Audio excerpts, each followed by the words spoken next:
오늘 이 본문 말씀을 통해서 말세의 징조와 그리스도인의 삶이라는 제목으로 몇 주간에 걸쳐서 함께 말씀을 나누겠습니다. 여러분, 성경을 읽으면서 우리가 가져야 되는 중요한 태도 중에 하나는 성경을 기록할 때 기록한 분이 굉장히 강조하고 중요하게 여기는 포인트가 있습니다. 즉, 예수님께서 무슨 말씀을 하실 때 굉장히 강조하는 포인트가 있어요. 그 말은 중요하지 않는 포인트도 있다라는 거예요. 그러니까 우리가 성경을 읽을 때 그것을 구분할 줄 아는 것이 굉장히 중요합니다. 특별히 예수님께서 말세에 대해서 말씀하실 때 중요한 포인트는 그 말세에 우리가 어떻게 살 것인지, 이게 중요한 포인트입니다. 중요하지 않는 포인트는 언제 오시고 몇 시에 오시는지, 그것이 중요하지 않는 포인트입니다. 신앙생활하면서 이단에 빠진다든지 잘못된 신앙에 빠지는 것은 이 말세에 대해서 중요하지 않는 포인트에 너무 신경 쓰기 때문에 그렇습니다. 지금도 예수님께서 몇 월, 며칠, 몇 년에 오는지 연구하는 분들이 있습니다. 여러분들 잘 아는 것처럼 우리나라도 1992년 10월 28일 날 예수님께서 이 땅에 오신다, 우리가 휴거된다라는 그러한 잘못된 가르침 때문에 그때 제가 목회를 하고 있었는데 우리나라가 아주 난리 났었습니다. 다미선교회, 이장님 목사를 중심으로 한 다미선교회였죠. 제 친구도 한 명 거기에 빠져가지고 아주 좀 난리였습니다. 근데 여러분 아는 것처럼 10월 28일 날 휴거 됐습니까? 예수님 오셨습니까? 아니죠. 아무 일이 없었습니다. 참 이런 사건을 통해서 우리들에게 부정적인 것은 무엇이냐면은 신앙생활을 잘하는 사람들에게도 예수님의 재림에 대한 부정적인 시각, 또 휴거에 대한 부정적인 시각을 갖게 되는 것입니다. 여러분, 우리가 성경을 볼 때 예수님께서 말세를 말할 때는 예수님께서 몇 월 며칠 언제 오느냐, 그건 중요한 포인트가 아니라는 거예요. 오늘 예수님께서 우리 말세의 징조에 대해서 말씀을 하시는데 우리가 관심을 가져야 되는 것은 바로 예수님께서 주시는 교훈입니다. 이 마지막 때에 우리가 어떻게 살아야 하는가. 여러분, 말세라는 것이 무엇입니까? 말세. 여러분, 성경에서 말하는 말세라는 것은 굉장히 긴 기간을 말하는 것입니다. 말세는 이 세상의 끝나는 바로 직전을 말하는 게 아닙니다. 성경에서 말하는 말세는 예수님께서 승천하신 시점부터 시작을 해서 예수님의 재림 때까지를 말세라고 그럽니다. 그러니까 이미 말세는 2000년이 지나왔던 거예요.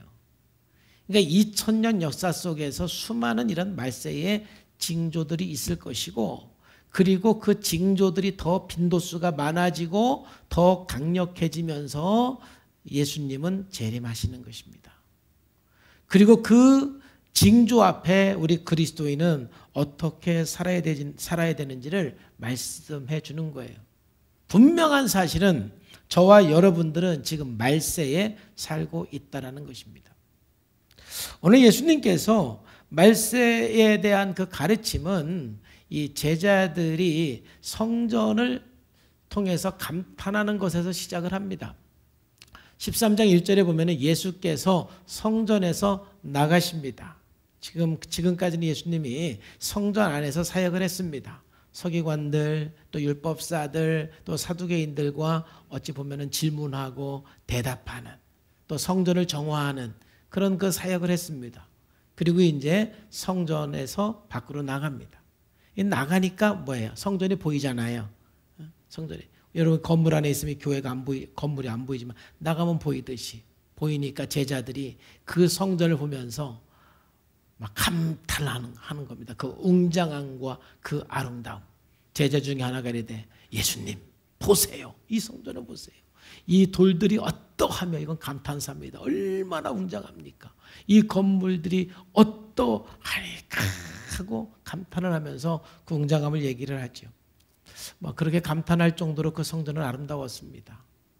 불가사의할 정도로 그 성전을 지을 때 그 돌들이 어느 정도 컸느냐면 길이가 15m, 높이가 2.5m, 무게가 약 420톤에서 600톤으로 추정이 돼요. 돌 하나가. 그 정도의 크기의 돌로 이 성전을 지었으니 얼마나 아름답습니까? 그 웅장함과 아름다움을 바라보면서 예수님께 그 성전에 대해서 얘기를 합니다. 그런데 예수님의 대답이 더 놀라워요. 예수님께서 이 제자의 이 감탄에 대해서 어떻게 말씀하십니까? 예수께서 이르시되 내가 이 큰 건물들을 보느냐 돌 하나도 돌 위에 남지 않고 다 무너뜨려 지리라. 세상에 어떻게 이런 일이 있을 수가 있어요? 이 견고한 성, 이 웅장하고 이 아름다운 이 성전이 어떻게 무너질 수 있습니까? 그런데 예수님은 무너진다고 말하는 거예요.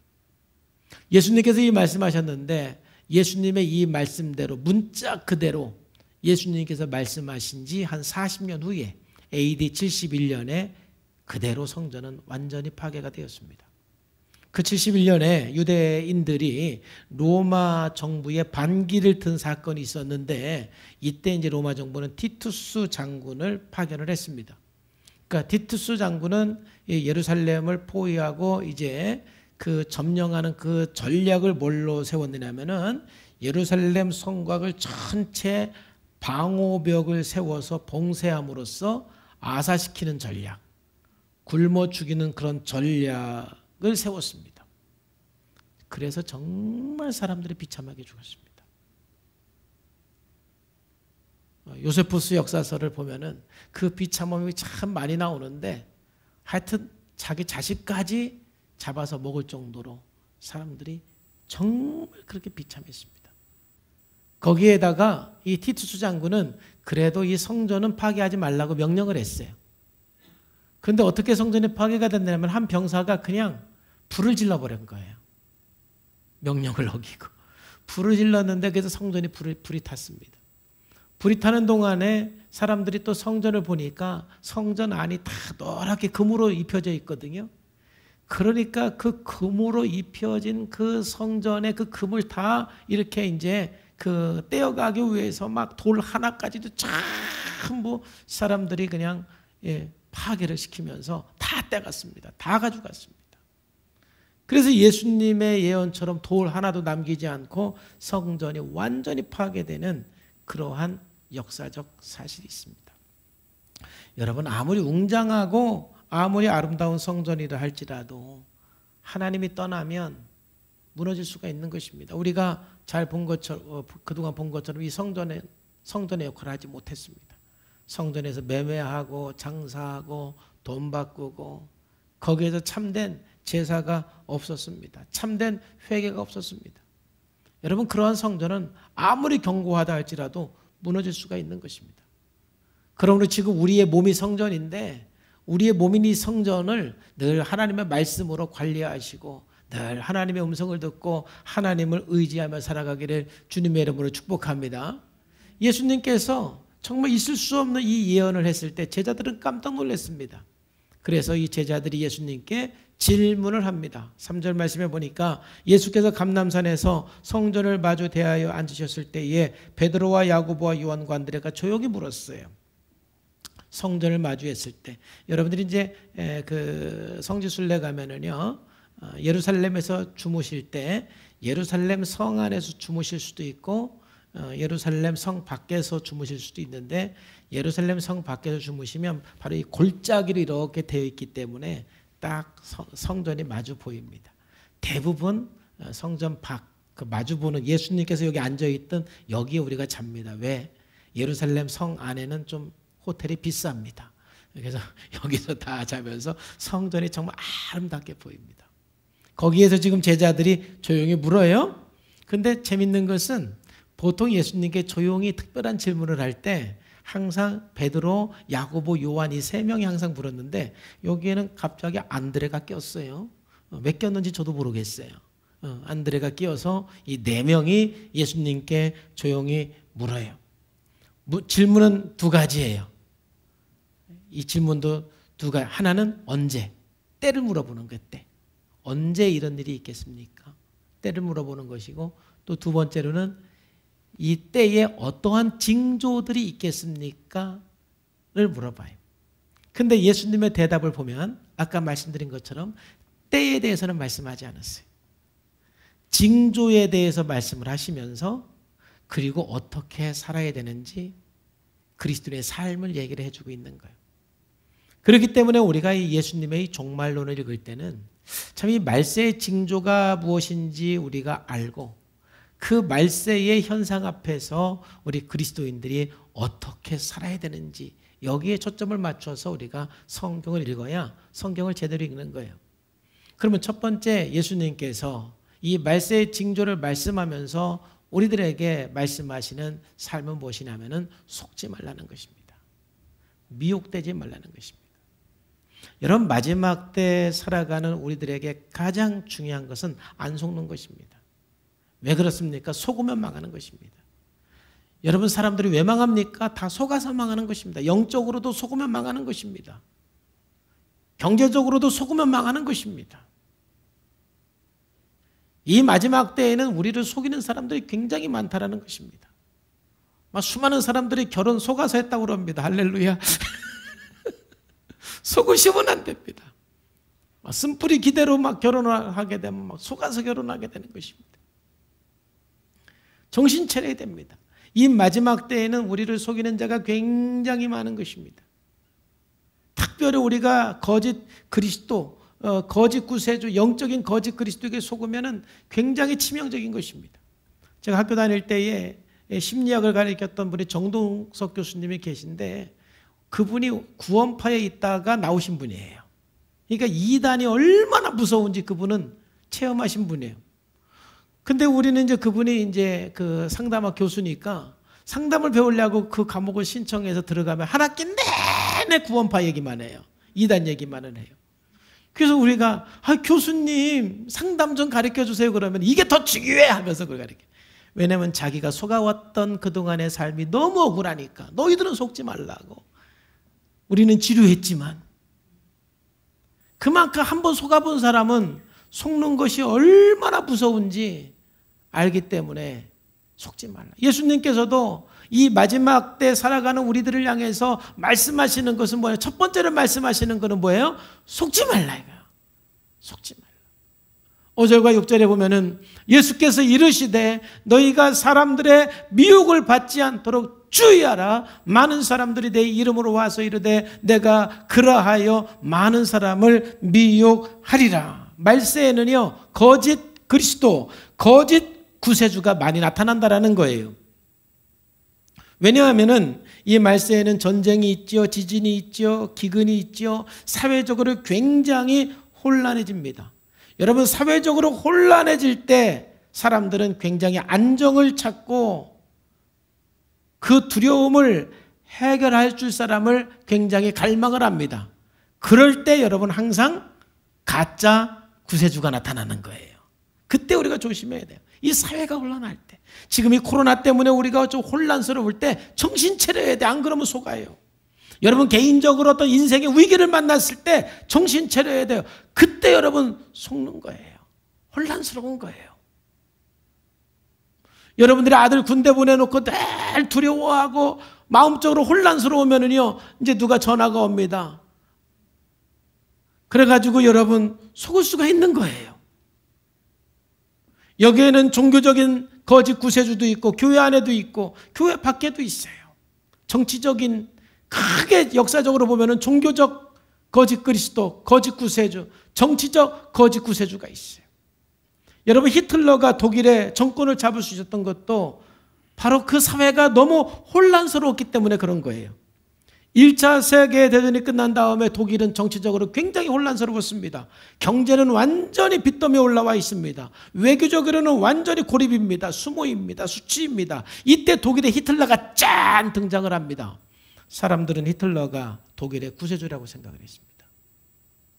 우리나라를 구해줄 거라고 생각을 했습니다. 그래서 그 당시에 예수 믿었던 사람들도 히틀러를 옹호해 주었습니다. 히틀러를 반대했던 그리스도인들 몇 명 되지 않습니다. 사회가 혼란한 틈에 수많은 영적인 거짓 그리스도, 정치적인 거짓 구세주들이 나타납니다. 스탈린도 그렇고 김일성도 그렇습니다. 그들은 혼란한 사회 속에서 유토피아를 약속합니다. 그렇지만은 엄청나게 많은 사람들을 죽이고 사람들을 더 큰 고난 속에 빠뜨리게 되는 것입니다. 우리는 이 마지막 때에 살기 때문에 굉장히 혼란한 일들이 참 많습니다. 이럴 때 여러분 진리 안에 서서 우리가 속지 말아야 돼요. 잘 속는 사람은요, 크게 두 가지 특징이 있습니다. 누가 잘 속느냐면 욕망이 크면 잘 속아요. 욕심이 크면 잘 속아요. 사람의 욕망이 크면 클수록이요, 눈이 멀게 돼 있어요. 욕망이 크면 클수록이요, 절대로 전체를 못 봐요. 부분만 보여요. 욕망이 크면, 욕심이 보면 보고 싶은 그 부분만 보이기 때문에 여러분 속게 돼 있어요. 그래서 야고보서 1장 14절 16절 말씀에서도 보면 오직 각 사람이 시험을 받는 것은, 여기서 말하는 시험은 속는 것을 말하는 거예요. 자기 욕심에 끌려서 미혹이 된다, 속는다라는 거예요. 욕심에 끌려서. 욕심이 잉태한 즉 죄를 낳고 죄가 장성한 즉 사망을 낳느니라. 그리고 16절에 뭐라고 말씀합니까? 내 사랑하는 형제들아, 뭐하지 말라? 속지 말라. 그러는 거예요. 제발 속지 말라. 이 마지막 때 살아가면서 우리가 속지 말아야 돼요. 거짓 영적 지도자에게 속지 말아야 돼요. 거짓 정치 지도자들에게 속지 말아야 돼요. 그러기 위해서 우리가 끊임없이 해야 되는 훈련이 자족하고 감사하는 마음을 여러분 훈련하셔야 돼요. 내가 어려움 속에서 여러 가지 혼란 속에서 그래도 하나님의 은혜에 감사하고 그래도 하나님의 은혜 속에서 자족하는 마음을 가질 때 우리는 성실하게 하루하루를 믿음으로 살아내고, 그러다 보면 반드시 하나님께서 회복의 날을 주십니다. 그런데 한 방에 해결하려고 그러는 욕심이 들어가고, 하루 만에 해결하고 한 달 만에 해결하고,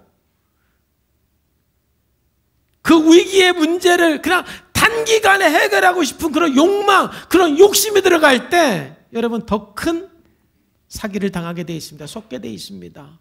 미혹을 받게 되어 있습니다. 그럴 때 거짓 영적 지도자들을 만나서 완전히 인생 망칠 수가 있습니다. 그럴 때 어떤 사기꾼 만나서 완전히 인생 또 망칠 수가 있습니다. 예수님께서는 이 마지막 때를 살아가는 우리들을 향해서 속지 말라고. 같이 말이죠. 엄마들이, 어린아이들이 길 가면 항상 뭐라고 얘기해? 차 조심해라, 차 조심해라 그러는 것처럼 지금 예수님께서는요, 이 말세에 살아가는 우리들에게 속지 마, 속지 마, 속지 마. 사단의 그 속삭임에, 이 세상의 속삭임에 속지 말라는 것입니다. 두 번째로 누가 잘 속습니까? 무지하면 속는 것입니다. 무지함. 사람들이 무지해서 속는 것입니다. 여기서 무지하다는 거, 무지한 거하고 이 무식한 건 다른 것입니다. 참 보면은 이단에 빠지는 사람들 중에서도요, 막 유학도 갔다 오고요, 우리나라에서 아주 인류 대학 나온 사람들도 막 이단에 빠지고 그래요. 이해가 안 돼요. 이해가 안 돼. 공부는 많이 했지만 영적으로 무지하고, 무지한 사람은 속게 돼 있어요. 우리가 무지하면 안 되는 것입니다. 속지 않으려면 우리가 무지에서 벗어나셔야 돼요. 그래서 무지에서 벗어나기 위해서 여러분들은 항상 성실하게 최선을 다해야 되는데, 하나님께서 저에게 주신 그 세 가지 마음이 있는데, 첫 번째 무지에서 벗어나려면 좀 프레임에서 벗어나야 돼요. 여러분들이 갖고 있는 그 프레임에 갇히면 여러분 무지해지게 되는 거예요. 여러분 청소년기까지는 흑백 논리로 갖고 사는 게 심리적으로 정상이에요. 청소년기는요, 네 편 내 편, 깽을 이루고 막 이 그룹을 이루어서 막 우리 편은 선하고 니네 편은 나쁘고 해서 흑백 논리로 막 그래서 패싸움도 하고 그러는 거예요. 거기에는 막 옳고 그름을 따지지 않아요. 그냥 우리 편이면 되는 거예요. 이게 흑백 논리예요. 이게 프레임에 갇혀 사는 거예요. 근데 이 성인이 돼서도 그런 그 프레임에 갇혀 살게 되면은요, 분별을 하지를 못하는 거예요. 분별. 요한일서 4장 1절 말씀에 이 무지한 사람들을 향해서 말씀하는 거예요. 사랑하는 자들아, 영을 다 믿지 말고 오직 영들이 하나님께 속하였나 뭐하라? 분별하라. 여러분, 무지하면, 뭔가 어떤 프레임에 푹 빠져 있으면 여러분 분별할 수가 없는 거예요. 그러면 여러분 속는 거예요. 제발 좀 확장시키고 흑백 논리에서 벗어나시기를 주님의 이름으로 축복합니다. 두 번째로 이 무지에서 벗어나기 위해서는요, 쓴뿌리를 해결해야 돼. 쓴뿌리. 자, 쓴뿌리에 대해서 내가 여러 가지를 말씀하고 싶지만 시간 관계상 한 가지만 말씀드리면 뭐냐면은, 이 거짓에 잘 속는 사람은 이 여기를 소중히 여기지 못하는 사람이에요. 이게 어떤 사람들이냐면은, 이 어렸을 때부터 우리 가정이 너무 마음에 안 들어요. 아버지도 마음에 안 들고, 엄마도 마음에 안 들고, 형도 마음에 안 들고, 누나도 마음에 안 들고, 동생도 마음에 안 들고, 아무도 우리 집에 자랑할 게 하나도 없고 마음에 드는 사람 하나도 없어요. 그러면 여러분 항상 다른 집을 보면서 이상화를 하게 돼 있습니다. 야, 저 집은 행복하겠다. 저 집은 좋은 게 많을 것 같다. 저 집은 맛있는 게 많을 것 같다. 저 집 엄마는 참 좋다. 저 집 아빠는 참 좋다.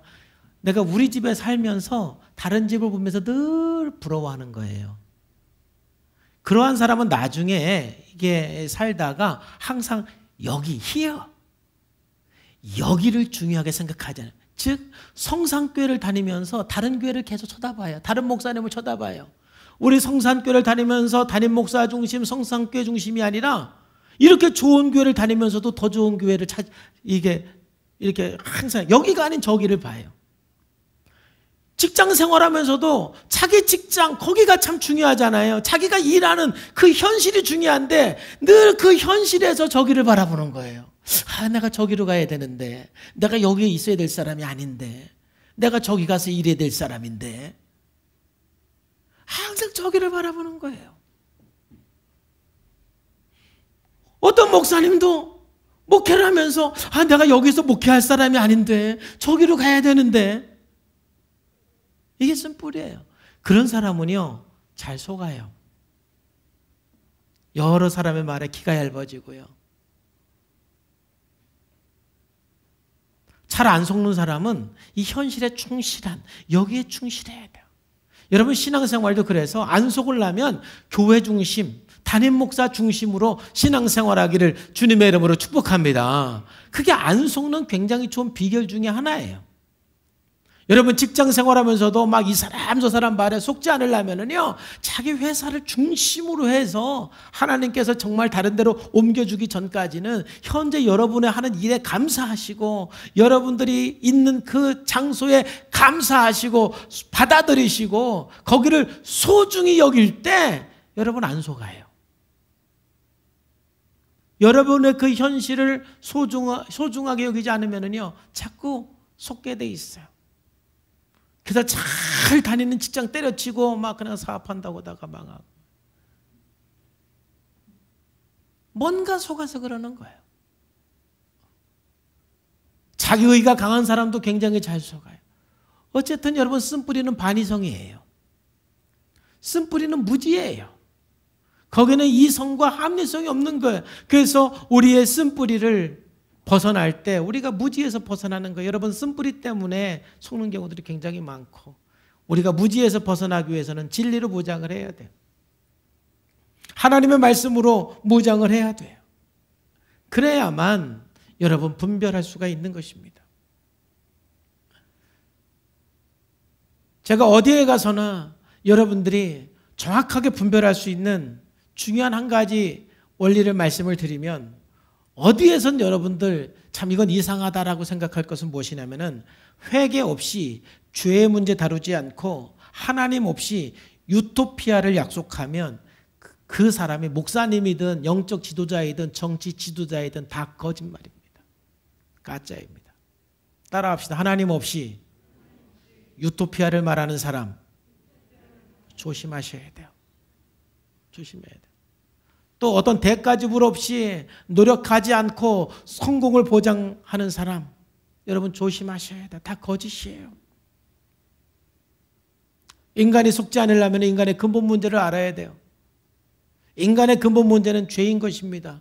죄의 문제가 해결되지 않고는 우리는 천국을 맛볼 수가 없습니다. 그래서 예수님께서 이 땅에 오셨고, 예수님만이 우리의 죄의 문제를 해결해 주셨고, 예수님만이 우리의 저주의 문제를 해결해 주셨습니다.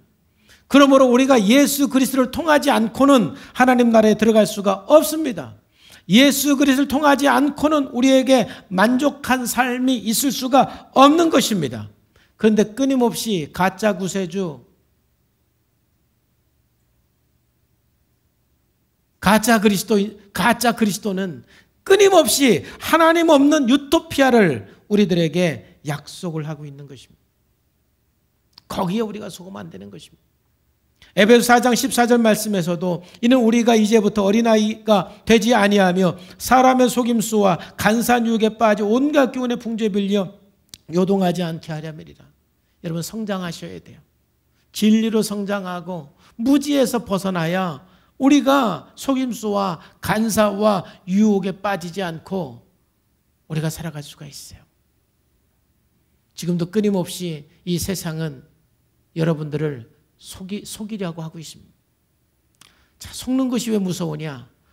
속는 순간에는 내가 속는 것을 모르기 때문에 무서운 것입니다. 여러분 욕심에서 벗어나고 무지에서 벗어나서 정말 분별력을 갖는 그리스도인 되기를 주님의 이름으로 축복합니다.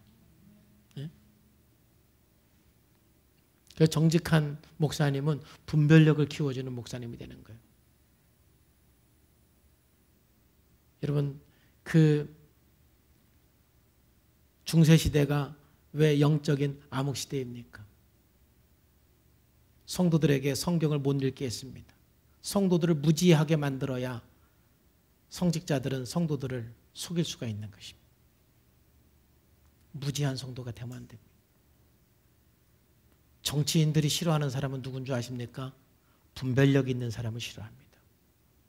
내가 무슨 말을 해도 믿어주는 사람, 무식한, 무지한 백성들을 좋아합니다. 여러분 제발 무지에서 좀 벗어나세요. 속지 마세요. 그리스도인으로서 좀 분별력을 가지셔야 돼요. 예수님께서 이 마지막 때에 살아가는 우리를 향해서 말씀하시는 거예요.